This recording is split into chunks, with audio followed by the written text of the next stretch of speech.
et Akasapa, les rites secrets des Indiens Sioux.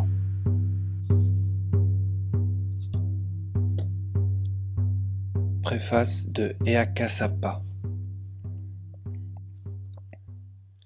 Dans la grande vision qui me vint à l'aube de ma vie, alors que j'avais à peine connu 9 hivers, il y a quelque chose dont l'importance m'est apparue de plus en plus à mesure que les lunes passaient. Je veux parler de notre pipe sacrée et de ce qu'elle signifie pour notre peuple. Les hommes blancs, du moins ceux qui sont chrétiens, nous ont dit que Dieu a envoyé aux hommes son Fils pour rétablir l'ordre et la paix sur la terre. Et ils nous ont dit que Jésus fut crucifié, mais qu'il doit revenir au jugement dernier, qui sera à la fin de ce monde, ou cycle. Cela, je sais et comprends que c'est vrai. Mais que les hommes blancs sachent que pour les peaux rouges, également, c'est par la volonté de Wakantanka, le grand esprit, qu'un animal se changera en bipède pour apporter la pipe très sainte à son peuple.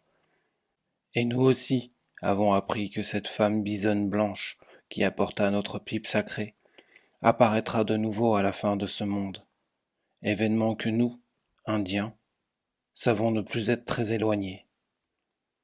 La plupart des gens appellent notre calumet pipe de paix.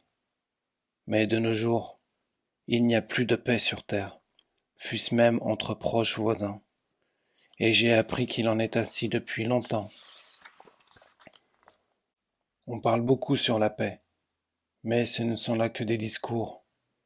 Il est possible, et c'est ma prière, que par notre pipe sacrée, et grâce à ce livre dans lequel j'expliquerai ce qu'est réellement notre pipe, la paix vienne à ceux qui sont capables de comprendre.